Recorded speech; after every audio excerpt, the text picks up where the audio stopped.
Girl was trying to like, it's different. It hits different. Worship. Besties, grab a drink. Sit down, relax, enjoy yourself. We have a monthly wrap up, 2 months actually. April and May, we have 14 books to talk about. It's gonna take a while. We already know I'm a yapper, I'm long-winded. This could take a while. I'm gonna do my best, okay? I'm gonna do my very best to keep every review under 2 minutes. But we don't know. We don't know if I'm gonna be successful. Actually, you know if I'm gonna be successful because you're gonna see the timestamp. I don't know. May the odds ever be in my favor. Now, you guys are probably saying, Vanessa, you're saying you read 14 books. I've looked at your Goodreads. You've read more than that. I have indeed. But mainly, I've read Ruby Dixon's monster alien romances.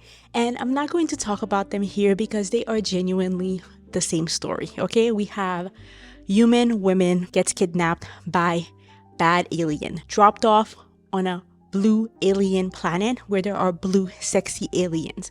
They get a Sakui put inside of them. The Kui will create a mating bond with one of those blue aliens.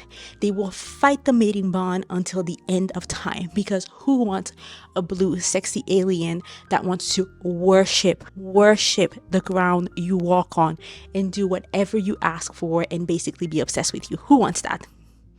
Of course, these women don't want that. They will fight the mating bond for about 1 to 3 business days, let's be honest, and then they will give in and they will live on happily ever after. Okay, that's the gist of the story for most of the stories. They are between 150 to 250 pages, so really kind of like novellas. So listen, I've adored every single story. I've given most of them 3.5 to 5 stars, so I highly recommend stamp of approval on all of them. Read all of Ruby's books, have fun, enjoy. Okay, now that we've established that and we've made peace with that, let's get into the wrap. Welcome guys. If you're new here, my name is Vanessa. If you're not, welcome back. Okay, glad to have you. Now, we're gonna talk about the 14 books, no particular order. We're just gonna get into it. The first book I want to talk to you guys about is Say You'll Remember Me by Abby Jimenez. I'm going to say it out there right now. This was not a 5 stars for me. And I truly expected it to be a 5 star. So that's why I sound disappointed. This was a good story. I gave it a 4 on Goodreads, but it was generous. It's most likely a 3.5 in my head. And here's why. And Say You'll Remember Me, we're following Samantha and Xavier. Xavier is a vet. Samantha gets a new kitty. She brings the kitty to Xavier's office and he's like, your kitty is born without a booty hole. It would need surgery to survive. And since most people will not spend that much money on a newborn kitty, let's just put the kitty down so it doesn't suffer. And Samantha's like outraged and she's like, no, I'm gonna find the money and I'm gonna save my kitty. She proves him wrong. She's a social media manager, finds a way to get the money, and then she brings him back and she's like, hey, told you I was gonna do it. And when she does, he asks her out on a date and she says yes. Now, if that sounds crazy, that's because he's literally rude to her when she first comes into his office. So you're like, why would you go out with someone that was rude to you? Because he looks like Risan, okay? And Abby will remind us repeatedly that he looks like Risan. Now, she is just a girl, so I completely agree with her. If a man that looked like Risan asked me on a date after being rude to me, I might say yes, I might, okay? Listen, now they go on this amazing date. It lasts all day, basically, like over maybe 18 hours. They have an amazing time. And then she's like, oh, remember when I said I brought the kitty in so that I can take a trip with the kitty? Well, that trip is bye-bye. I'm not coming back. And he's like, what do you mean you're not coming back? This date was amazing. We are now in a relationship, lady. And she's like, I know, just forget about me and just remember this amazing date.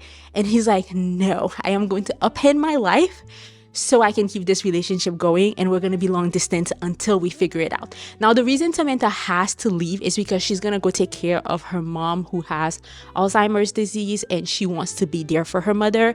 So that's why she's leaving. But yes, basically, this is why this book is kind of weird, a little bit, not weird, but a little bit unrealistic, is that this man moving forward is going to live, breathe every second so that he can save up money to get to Samantha after spending just one wonderful date. And I do believe that some people fall in love this quickly, but there was really no real payoff, no tension, because from this point forward, they're together and we're just watching bad and bad and bad stuff happen to them over and over. And it's just a very sad book, and like a lot of bad circumstances, and the tension wasn't there. I don't know. It was still a good book because I learned a lot about dementia and Alzheimer's disease, and it was really amazing to see how much Xavier was willing to sacrifice for Samantha.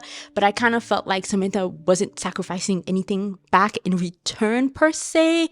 So I don't know. It just was flat. Okay, well written. I still had some moment I had fun, but a little flat for me. So really 3.5, but because it's Abby and it's my girl, 4 on Goodreads. But another book that highly resonated with me but had similar themes is Can't Get Enough by Kennedy Ryan. Now, I did not read them back to back, so I'm really happy I didn't, because I feel like the space helped, dissociate the books. So, and Can't Get Enough, we are following Hendrix and Maverick. Hendrix is this gorgeous, plus size, fabulous auntie, rich, and so amazing. And she basically loves her life the way it is, and she's not looking to change it or not looking to bring in anyone into her life that's not going to add value. And she goes to a party where she meets this guy, which automatically they have this immediate connection, but they cannot be together because that would ruffle a lot of feathers. While this is happening, she is dealing with the fact that her mom also has dementia, Alzheimer's disease, and that she has to figure out how to take care of her mom and what are the long-term solutions she's gonna have to find. I'm not going to say anything more because the back doesn't say anything more, but overall, I really, really enjoyed this book. Maverick, this man was determined. He sees Hendrix and he's automatically attracted to her and connected to her. And then as he gets to know her better, he's like, I'm coming for you, lady, no matter how much Hendrix tries to fight it, because their relationship is forbidden. It's a weird forbidden. It did kind of hinder the book for me a little bit because I don't like kind of sticky, messy situations that could, be perceived in different ways.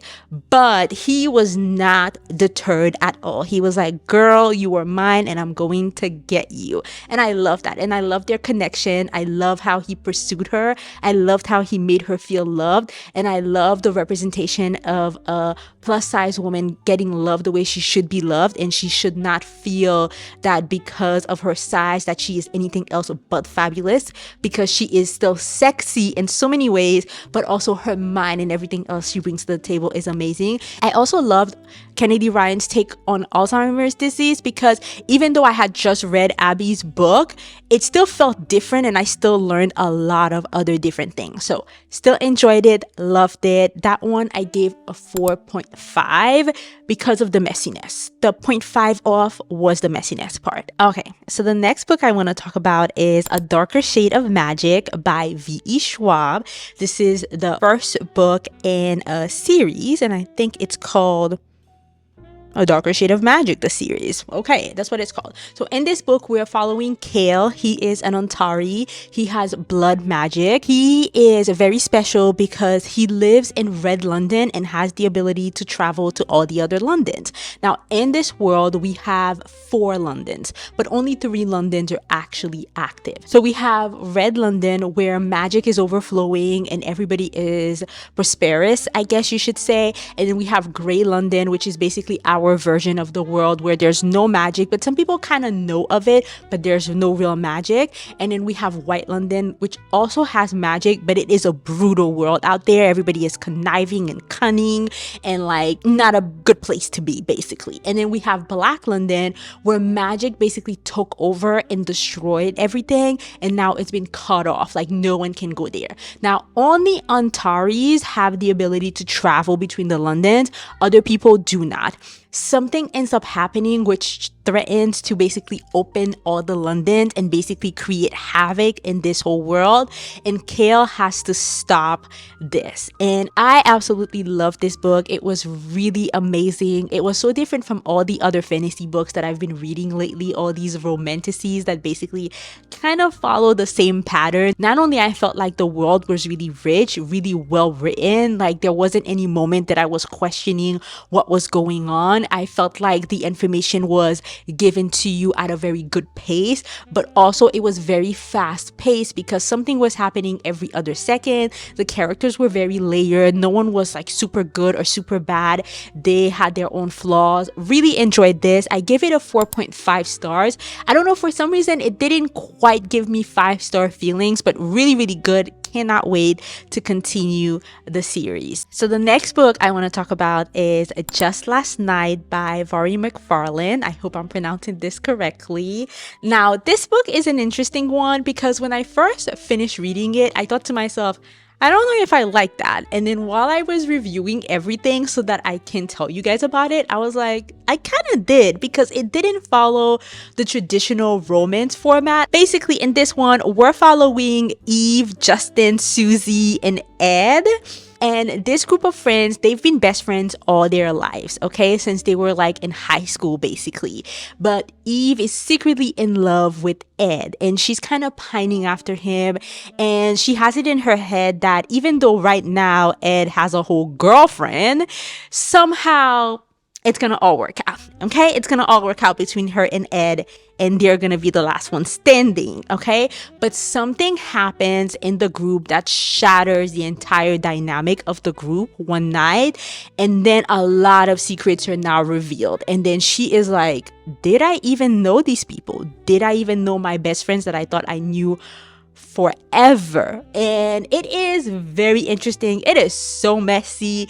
The romance is so unexpected. Like when I tell you guys, like you're going through this book, halfway through this book, and you're like, I'm not sure I understand where we're heading to. Like, where is this going? I think the only thing about this book that I didn't really enjoy, funny enough, is the writing, because a lot of people say what they enjoy the most about Vari McFarlane's book is her writing. It's not that it was bad writing. It was definitely good writing, but I felt like I had to read things over and over to fully understand it. I don't know if it was the disconnect that I feel like she's from the UK, and maybe that's her word choices were a little bit different, but I felt like sometimes I would read a sentence, read a paragraph, and I'd be like, did I fully grasp this? And I would have to do it again. A 4-star. Definitely messy, will keep you entertained, will keep you engaged. Read it till the end. It is worth it. Next book is Not Another Love Song by Julie Soto. This is the second book in a series, interconnected. Did I read the first book? No, because I got FOMO.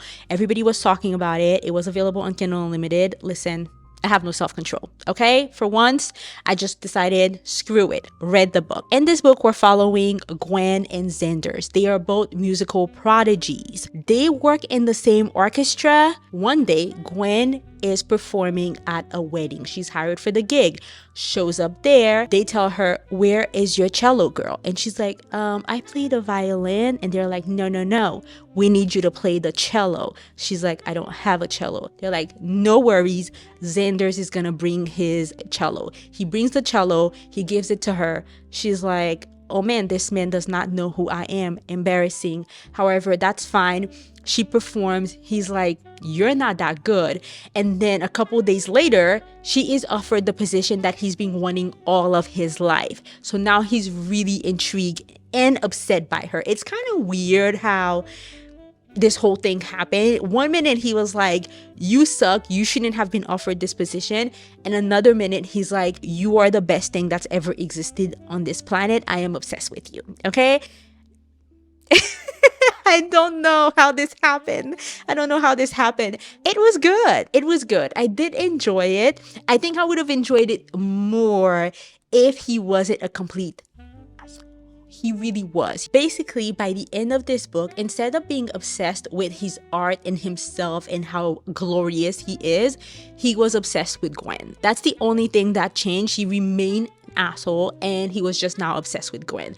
They had a lot of very cute moment and like really nice moment, and I love the growth that Gwen went through, because she went from really thinking that she was just a regular degular musician and then being thrust into this position, being overwhelmed by the love and by the recognition that she received once she started getting out of her shell and she realized that she is actually a prodigy. So I really love that. But there was no character growth for Xander's that I can say. Like, I mean, I didn't see it, but really enjoyed this. The writing was really good. This really felt like Ali Hazelwood writing a little bit. So if you guys enjoy Ali Hazelwood, you will enjoy this.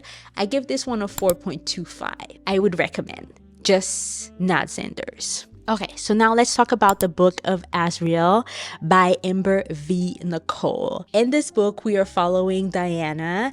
She had to make a deal with one of the most evil creatures there is to save her sister. His name is Caden. He is evil incarnate. And in order to save her sister, she made a deal with him and she herself became a monster. And now she does his bidding.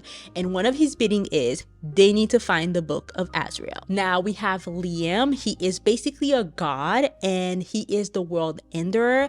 And something happened. He fled and he's now living as a recluse. But when the people that he loves and cares dearly about are attacked, he returns to figure out what is going on and put an end to it. And this is how him and Diana, through a couple of events, end up having to work together. She hates his kind, he hates her kind, but they have to work together.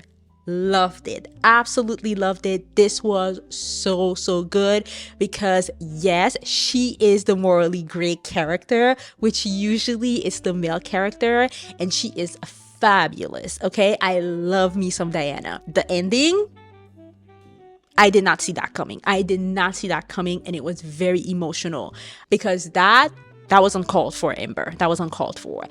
This is a slow burn romance, very much slow burn. I don't think we get anything until 80 something percent. So if you're looking for slow burn, this is true slow burn. This is a long book though, but I do understand why it's a long book, because I don't think you could have made me believe that those characters who should hate each other, absolutely hate each other, try to kill each other, would end up where they end up if you didn't give me all the things in between. You really got to see them build their connection, their friendship. That would explain some of the actions that were taken and would explain where the romance is going, even though by the end of the book, one can only hope how we resolve this. But love this, kept me on my toes, absolutely enjoyed it. I would highly recommend. This one is a 4.5, not quite a 5 stars, but really a 4.5. I know, guys, it's really looking like, yes, I had a great reading experiences. Listen, don't judge me, I'm easy to please. We're going on 4 and 4.5s all the way through. Now, okay, fine, so that you guys know that I'm out here truly reviewing books and, you know, doing my job here, let's talk about a book that I didn't enjoy. Finale, the last book of the Caravel series. I can't tell you guys much about the book because obviously it's the third book in a series, it's the final book, so anything I say would give the plot away. But let's just say the series started off strong. I gave Caravel 5 stars. The second book I gave 4 stars, and this one 3 stars, maybe 2.5 to be honest. I did not enjoy that book at all. I don't understand the purpose of it. Honestly, I kind of feel like this could have been a 2-book series. By the end of this series, a character that I thoroughly enjoyed and like absolutely loved, I ended up hating her guts because I was like, girl, get your life together. And another character that I was kind of like, I mean, I really like her, but she's not the strongest, you know, girl in the group, somehow turned into this baddie, but it felt very unrealistic. And then a love interest that I also really enjoyed got on my last Basically, everybody got on my last nerve. Okay, let's just say that. 3 stars because it's the end of one of my favorite series, but did not enjoy. All right, so now let's go to the first 5 stars of this wrap up. Let's see actually if we have more 5 stars.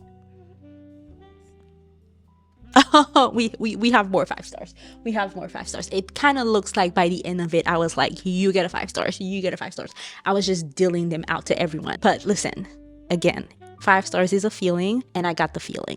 The Great Alone by Kristen Hanna. Are we surprised? This was amazing. I really enjoyed this book. We are following Lenny and her parents, Ernest and Cora. He is a Vietnam War veteran, and he comes back with a lot of trauma and PTSD from the war, and he cannot get things together in this new world, in this new establishment. The way the world is currently structured is not working for him. So he's like, listen, I inherited this piece of land in Alaska. Let's go live over there. We will be off grid. We will like grow our own food, and we will not be reliant on the government that I do not trust. And because his wife Cora is like, whatever you want to do, I will follow. She's like, let's go. Even though Lenny is like, but hey, she's like, what, 11 years old, so what is she gonna say? She goes with them. And then basically the entire book is how they started this new life in Alaska, how it was like living there with a man who suffers from PTSD and is really dealing with a lot, and then the people that they met and the relationship they built and the love that Lenny ended up finding there. It is a lot. It is a lot. Go in there with your emotions ready to be torn apart. For some reason, whatever Kristen Hanna writes, she will make beautiful. She's talking about very hard topics, but you will find it beautiful. The emotion, the description. Like, I felt like I could go live in Alaska and survive. Could I? No. But while I was reading this book, I felt like I could cut it over there. Loved it. 5 stars. Highly recommend. I absolutely need to pick up more Kristen Hanna books. I will be picking up The Women pretty soon. Since we're talking about 5 stars, let's go to another 5 stars. Rewind It Back by Liz Tom 40. We're not surprised. We're not surprised at all. 5 freaking stars because I loved this book. And Rewind It Back. Obviously, you guys are smarter than me, so you knew that this was a second chance romance. That's why it's Rewinded Back. I did not know that, okay? I don't like second chance romance. At least I did not before reading this book. I read only one second chance romance. It was from Kennedy Ryan. I really enjoyed it, gave it 5 stars, but thought, this is a fluke. This is a fluke. It's Kennedy Ryan, that's why.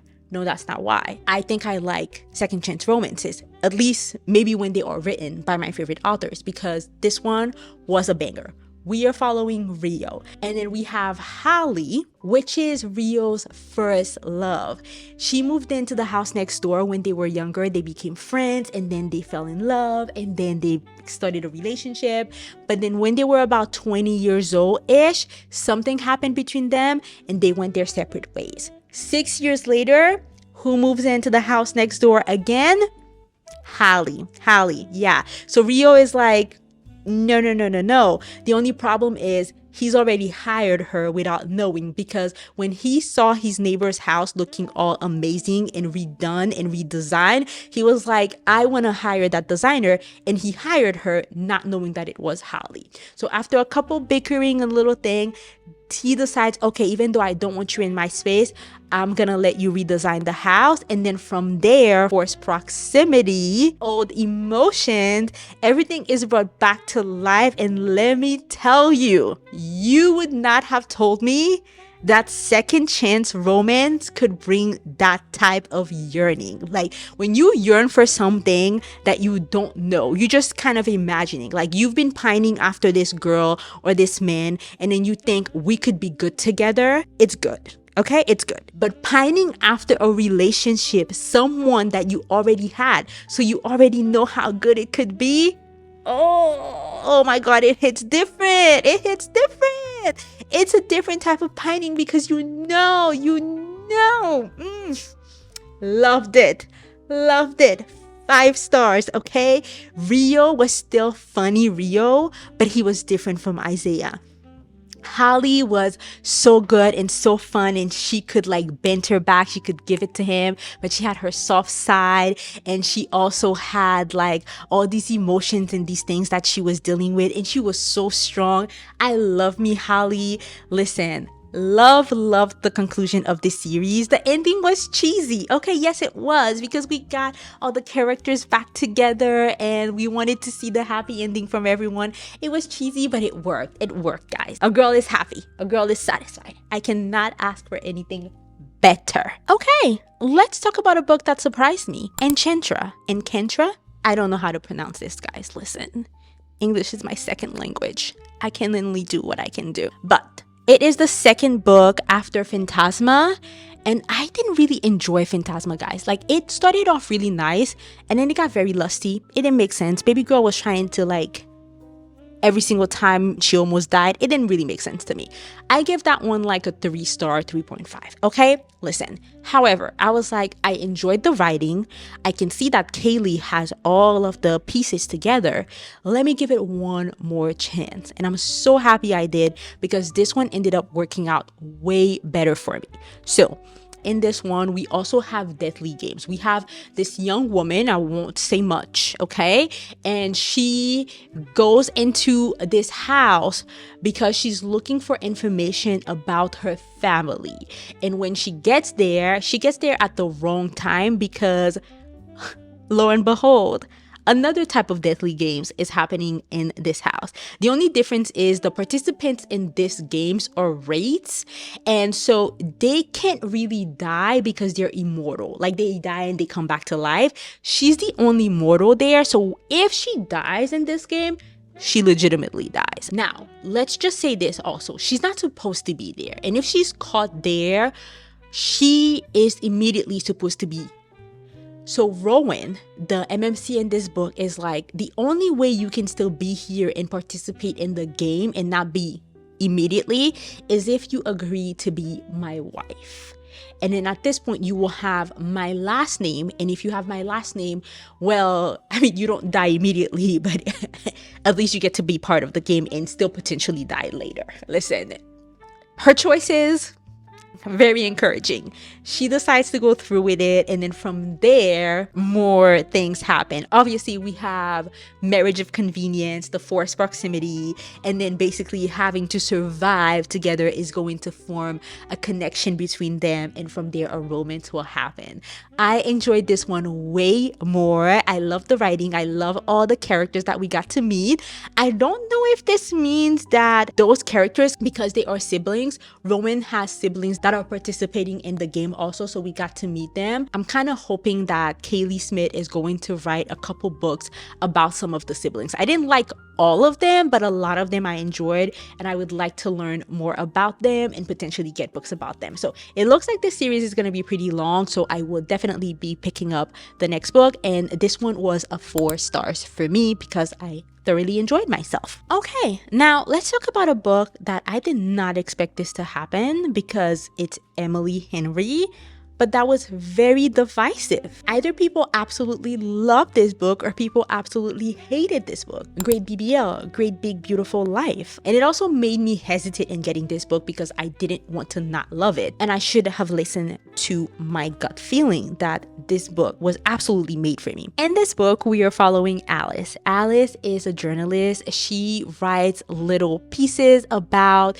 celebrities, people that are somewhat famous, but her dream is one day to write a biography. That's what her goal is. And one of the women that she's always admired and always been fascinated for, but that no one has heard of in a while, Margaret, a socialite, like her whole family was famous, and then a lot of tragedies happened and she disappeared. She gets in touch with her and she's like, hey, I would love to write your biography. Would you be interested? And Margaret is like, yes, girl, come over. Let's talk about it. When Alice gets there, she's like, okay, she's thinking she's going to sell herself and then she's going to get the job. She finds out that Margaret is like, I know I haven't even thought about this, but now that you brought it up to me, I'm actually going to shop this around. And she also is interviewing Hayden, which is an award-winning biographer. And she's like, I'm thinking about basically having you guys compete for the position. So this is basically giving a little bit of like beach read and a little bit of book lover. So when people say like this is a departure from Emily Henry, I'm like,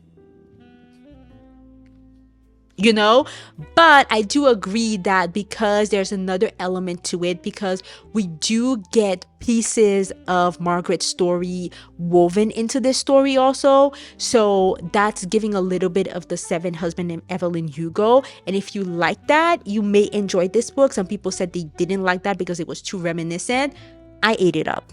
I ate it up. I loved Margaret's story. Like, I love getting to see how her great grandparents and her grandparents and now her parents and all of those people got together, fell in love, how the whole story came about. I loved Alice and Hayden's story. Was it a little bit, it wasn't really insta-lovey. Maybe it was. I don't know. Still worked for me somehow. I loved their connection. I loved how they got together. I loved the ending. There's not anything I didn't like about this book. It worked for me. Once I started reading, I could not stop reading. And of course, Emily Henry's writing is just, I mean, pure art. So nothing there to criticize. Love this book. That was a 5 stars for me. I'm sorry. I would highly encourage you, if you are hesitating and don't know if you should read this book because you love Emily Henry, but a lot of people did not enjoy this book, take a leap of faith, take a chance. I enjoyed it. I loved it. All right, let's talk about another book that I started enjoying, and then by the end of it, I was like, no, no. No. We're talking about Summer in the City by Alex Astor. In this book, we're following Elle and Parker. Elle lives in California. She's a screenwriter. She is hired to write a movie that takes place in New York. She's been having writer's block. She gets this idea that maybe if she writes the stories while she's there in New York, maybe inspiration will come. She flies to New York, okay? She moves into this amazing apartment, except it just so happens to be next door to this tech billionaire that she had a horrible encounter with. Because when she was leaving New York, the last night before she left, she went clubbing with her girl. She's having a good time. She sees this guy dressed all in black and she's like, he looks like the bouncer. Instant attraction, instant chemistry. They start smooching, having a good time. And then he's like, come home with me. I can buy anything, including you. What do you want so that you can come home with me? She's offended, outraged, okay? She's like, no, leaves. 2 years later, baby girl is like, every single time she accomplishes something, she's like, take that, sir, take that. You can buy anything. But baby girl is holding a grudge. So when they end up next to each other, living next to each other, it causes a lot of tension. I'm not sure exactly how this ends up happening, why this was necessary, but somehow she agrees to become his fake girlfriend for the summer. And in exchange, he is going to take her around New York City and help her with her screenwriting and unblocking. Listen, that part of the fake dating does not quite hold up. Was it still fun? Absolutely fun. They're having a great time together. The romance is building. He is doing things that only billionaires can do. Okay, buying things left and right. Things are great. I was having a good time. The writing was fun. It was super easy, fast-paced. New York City, main character in this book. You love New York City, or if you've ever wanted to go to New York, this book will make you feel like you are absolutely there and you are living vicariously through all of the characters. Listen, I was having a grand old time until 70% of the book. 70% of the book, maybe more, like 80% of the book. Somehow the book took a turn. When I tell you that the main character became insufferable, like she had a lot of trauma and it was explained in the book, and You understand why she's acting the way she's acting, but she just took it too far for some reason. It just, she got on my last nerve. Like, I know we want complex female characters, okay? I get it. I'm here to support women's wrongs just as anybody else's, okay? I get it. However, the same way if a male character had acted the way she was acted, I would have been like, baby girl, leave his ass. It's the same way I felt like towards the end of this book, I wanted to tell Hayden, leave her ass. And that's not a good thing for a romance, for me to be like, I don't think she deserves you. Unfortunately, 3 stars, because up until this point we were riding high, potentially a 4.5, and then we went way low. So 3 stars. I will say maybe to this one. Not a highly recommend, a maybe. Let's talk about choosing Theo. I think this one can be a quick one, but it's also a fun one. Remember how I told you guys that I was on my Ruby Dixon kick at the beginning of this wrap up, which I don't know was how long ago? If you guys are done with the Ruby Dixon series and you guys are like, what do I do next with my life? Pick up Choosing Theo. I think it's part of the Clickenian series. Basically, it's kind of like the same story. We have human women kidnapped by bad aliens. She gets dropped off on this planet. The aliens are not blue. Some of them are, but not all of them. And when she gets there, she's told, you're not allowed to go back home. We cannot bring you back to Earth. Earth is classified as a Section 4 planet. We are Section 2. We're not allowed to go back there because we would be interfering with Earth's evolution.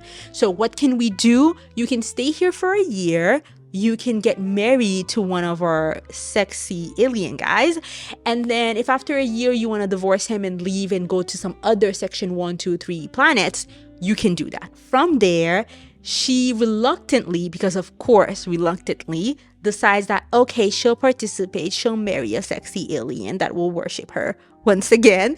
And she chooses Theo because he was different, okay? Something about him was different. And he looked like this grumpy, tortured guy, and that appealed to her. So she picks him. But of course, he is this big, handsome guy that would have never expected to be chosen. So when she chooses him, he's like, she's a spy. Okay, that's what he comes up with. She's a spy. And so he's gonna take her in his home, but he's gonna be watching her because she must be a spy if she's attracted to him. Anyways, it's a grand old time.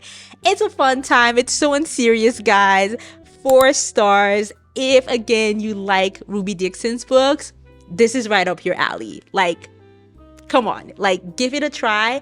And I have read more in the series, so I think you guys will absolutely enjoy it, love it. I highly recommend. Okay, and now to talk about the last book that basically took me by surprise, did not expect it at all, decided to read this on a whim. It is Shield of Sparrows by Devoney Perry. This is Devoney Perry's debut fantasy romance. She's written contemporary romance books before, enjoyed some of her work before, but this is her debut in fantasy, and baby girl did her thing. In this book, we're following Odessa. She is a princess. She is basically mid, okay? No one cares about her because she has no real qualities. She's the spare princess. All her life, they've ignored her and pushed her to the side because she is basic as fuck. Her sister, on the other hand, she's basically Aelin from Throne of Glass. She has been trained all her life to basically be a baddie. So she's supposed to be the Sparrow, the one that gets married to a prince from another kingdom to forge a stronger alliance. When the prince arrives with the Guardian, which is basically this big bad guy that everyone is afraid of, they come there and they're like, we don't want Maeve. We want Odessa. And everybody's like, ¿por qué? Pourquoi? Why? Okay, like, she's basic again. Why would you want her when you could have Maeve? And they're like, do not question us. So they get married, and then she's on her way to this new kingdom, and her dad is like, oh, while you're there, I'm gonna need you to do a little bit of snooping around for me. And then she's like, but again, I repeat, I'm basic, so why would you ask me to do that? This book is so unserious, but at the same time, so good. So good. I loved it. When she gets there, she's getting more information about what is going on. There is a plague that is invading the land, and there's more to what her father may want or what the other kings are working on. It seems like there's a lot of secrets that she's uncovering, and she's gonna have to make a decision of where her alliance lies. Guys, that ending, listen, part of the plot I figured out, but when I tell you I figured out that little piece, and then after that there were more reveals and reveals and reveals and reveals and reveals, oh, and betrayals. Some people, yes, like justice was served. Enjoyed this book. It was so good. I know that a lot of people are like, we've seen this before. I don't care. I don't care that we've seen this before. 5 stars. 5 stars, and I want more, and I need the second book immediately. Okay? I would highly recommend pick it up. I know apparently it's in the work to be some kind of show from Amazon or a movie. Cannot wait. Cannot wait. This was a really good surprise that I was not expecting, but 5 stars. Okay, so guys, those were all the books that I read and enjoyed or didn't enjoy for April and May. I don't know how long this video is. You guys will have to tell me. I will know once I edit, but I hope you guys enjoyed this. And if you like this wrap up, or if you like any of my other videos, subscribe, like, and share, and I will see you guys on the next one. Bye.